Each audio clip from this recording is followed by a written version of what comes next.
Well, you heard it moments ago. Joe Grano warning that whichever candidate wins the White House, we could be facing a big post-election sell-off in equities. Let's get reaction now and some ideas, more importantly, of what to do with your money with Walker's Global Managing Partner Ingrid Pierce and Bank of America's Global Wealth and Investment Management Division CIO Chris Hyzy. Great to see both of you.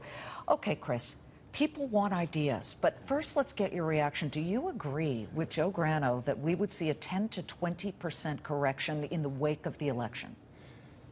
Well, I guess anything's possible. We've seen it all, really, since the collapse of Lehman, which, was about eight years or so ago. Well, maybe the better question is, would you sell on that? Would you panic on that? I know you're not a guy who panics, but is it simply just a little bit of a speed bump?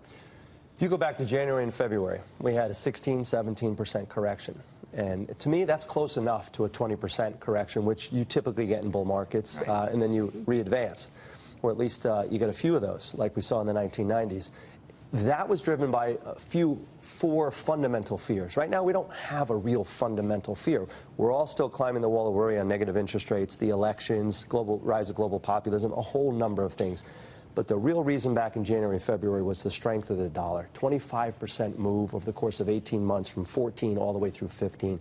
And people weren't ready for that. When I say people, that's corporations, governments, exports, et cetera. Can that happen between now and the elections? I don't see it. Could a correction happen 10 to 20% because of something out of the blue? Plus the worries over the election? It could. I think it's a very low probability. And investors should be buying that pullback, because we're going to continue to inch forward with 2% growth, 3% growth, and no yield in the world. And the equity markets, dare I say, there is no other alternative, is the area of choice. Ingrid, your clients are looking at technology. If we do get this correction that Joe Grano has forecast here, where should investors be thinking long term? Yeah, well, they've got to look at some alternatives, because at the moment, as we're talking about, the yields are very low and there's not a lot to be gained either in traditional investments or in cash. So people are looking more at alternatives. So we're seeing quite a lot in the private equity space, in the hedge fund space. Even though performance has been down, that's still where people are allocating. They've got to have a portion of their capital put into some kind of alternative structure, even just for diversification reasons. So, tech, yes. One thing that's been interesting to see is that's really gone on the rise, not just in the VC space, but some of the bigger asset managers are now looking to put some capital into some of those new industries. So fintech, for example, but also actual real technology, with people investing in alternative energy sources, some of the automated vehicles and that sort of thing. They're really starting to get a bit of an edge now, and it's rising more than we actually thought it would. So some of the energy stocks and the other traditional asset classes, no.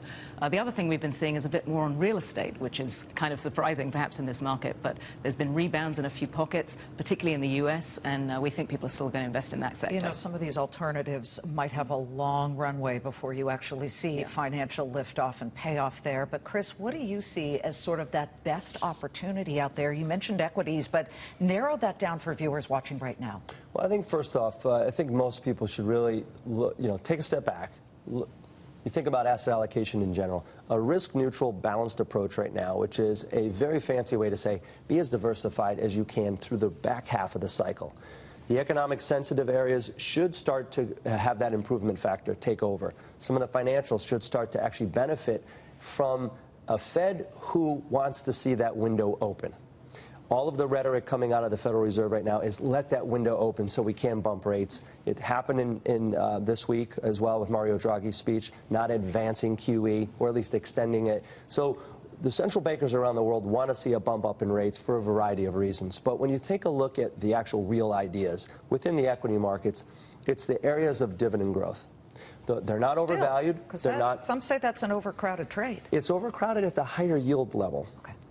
You look at retail flows, you look at a very, very significant movement into some of the ETFs, absolutely. And that's where you get those utilities that trade at 25 times earnings or something like that with a growth level of 5%. That's overvalued. But right in the middle child syndrome is the dividend growth areas of the marketplace, where any fund manager can buy those. You can get the value folks, you can get the growth folks, you can get the high quality, you can get the lower quality, and that begets a big opportunity. Ingrid, a lot of investors have reached to high yield. High yield has been a great performer, despite the fact that many people have come on this show Carl Icahn, Jeffrey Gundlach, and warned about it. Said stay away. Yeah, and said stay away because they're looking at obviously where the yields are and they're looking at what the potential concerns are given the credit exposure. Yeah. What do you tell investors that have been buying junk bonds this year?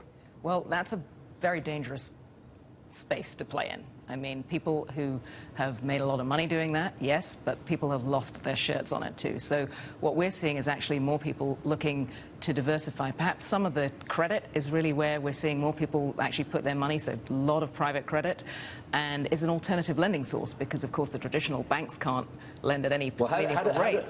Viewers of this program, if they want to get exposure to that sort of leverage loan business that you're talking about, direct lending as opposed to buying an ETF and a junk bond fund, how do they do that? They need to get onto a platform. So depending on what the sort of asset capital is, I mean, you can invest in some of these directly through particular managers that are specializing in direct credit. Right. Otherwise, you have to get on a platform with a bank or somebody else that's actually doing that and allowing people to come in at lower initial investments capital. Chris, what would you absolutely avoid right now?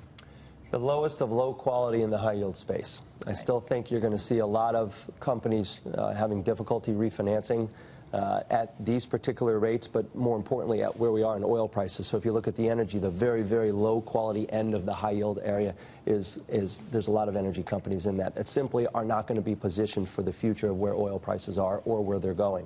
So that's one area. The other area is the really overvalued spectrum, again, of the equity market that is going to give you a yield of, say, 4.5%, but is trading at 25 times earnings. Too expensive. Too expensive. Much too expensive. Good. Great to have you guys. Thank you so much. Our thanks to Ingrid and Chris. It's lovely to have you. We are going to be right back.